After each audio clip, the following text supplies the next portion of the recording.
It's time now for a look at the latest in local news. In the news, Wayne County Board of Education met Tuesday for a work session, and the teacher contracts were renewed at the meeting.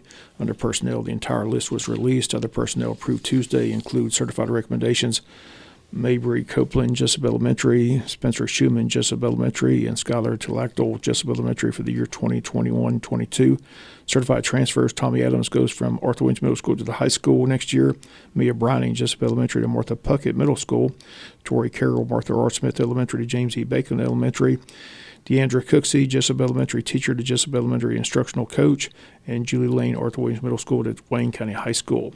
Certified resignations: Robert Boyne, Wayne County High School; Ashley Brandeis, Martha Ross Smith Elementary; Carol Ann Griffiths, Martha Ross Smith Elementary; Cameron Martin, Wayne County High School; Jennifer Young, Jesup Elementary. Classified resignations: Nelda Simmons, Central Office, retiring, and Phyllis Thomas, James E. Bacon Parapro, also retiring. At the meeting, Dr. Brinson gave the COVID-19 update. Once again, the numbers continue to be improving at the school system. The school system reported just 3 positive cases last week and no positive tests for school employees. Schools continue to be open and in-class learning being provided here in Wayne County. They did announce the date for the junior-senior prom.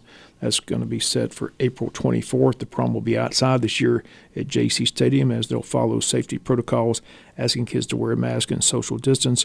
The theme is the Roaring 20s. The time, again, that Saturday from 7 to 11 p.m., once again at JC Stadium.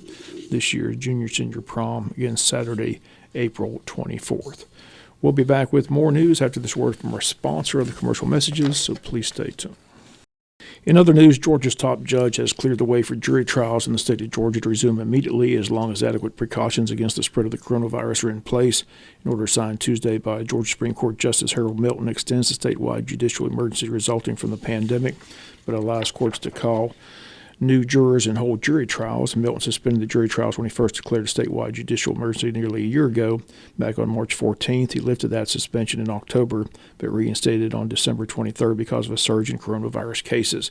But once again, the order signed Tuesday allows jury trials in the state of Georgia to again resume immediately. In other news, state legislature continues a series of bills proposed on voting restrictions that will be considered in the final days of the session, including bills to end no-excuse absentee voting and limit weekend voting being proposed.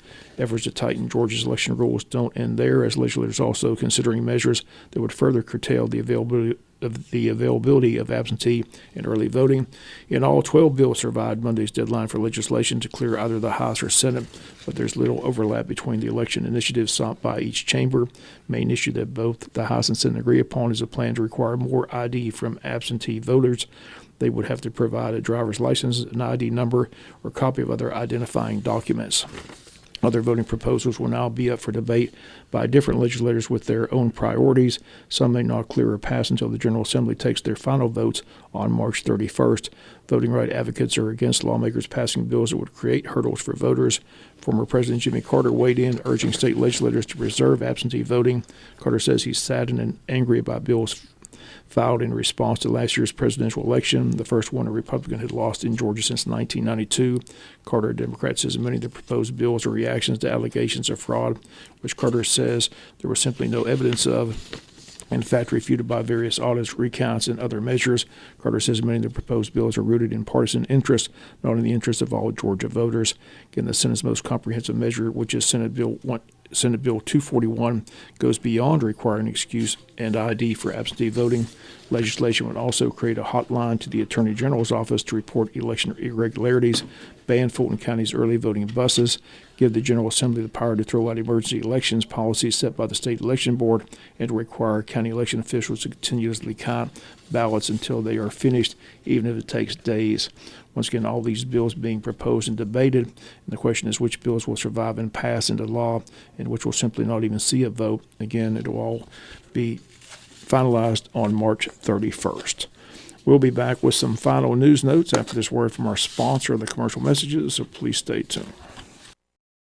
Final notes in the news: the Jesup City Commissioners are set to meet tomorrow at 11 a.m. in a special called meeting. Only item on the agenda is an executive session to discuss a legal matter measure on the agenda. The meeting is set for the Cracker-Williams Community Center tomorrow morning at 11 a.m. The last time they met in executive session, they met for over an hour and announced that no action was taken. City has set up their grievance hearing for their former police chief, Mike Lane, who's requested a hearing after being fired by the City of Jesup. That hearing has been scheduled for this coming Monday, March 15th at 9:30 a.m. at the Cracker-Williams Community Center. It is an open hearing. WIFO will be on hand. We'll have full reports on our local newscast, but again, a call meeting tomorrow by the council set for tomorrow at 11 a.m. in the Cracker-Williams Community Center. Again, we're approaching 2 years since the first murder in the year 2021 occurred in Wayne County. As of today, still no arrest in the brutal shooting death of 31-year-old Jerry Davis, who was shot and killed in his residence on Oglethorpe Road. Davis shot multiple times at his residence at 2696 Oglethorpe Road. GBI says it's still under investigation, still encouraging anyone with information to call their tip line. That phone number is 1-800-597-8477, or you can call their Kingsland office at 912-729-6198. Or you can contact the Wayne County Sheriff's Department at 427-5970. And 31-year-old Jerry Davis, murdered in his home back on January 31st, shot multiple times in a brutal killing. He was employed by McDaniel Vending in Wayne County. Once again, anyone with information about the killing has to contact the tip line at 800-597-8477.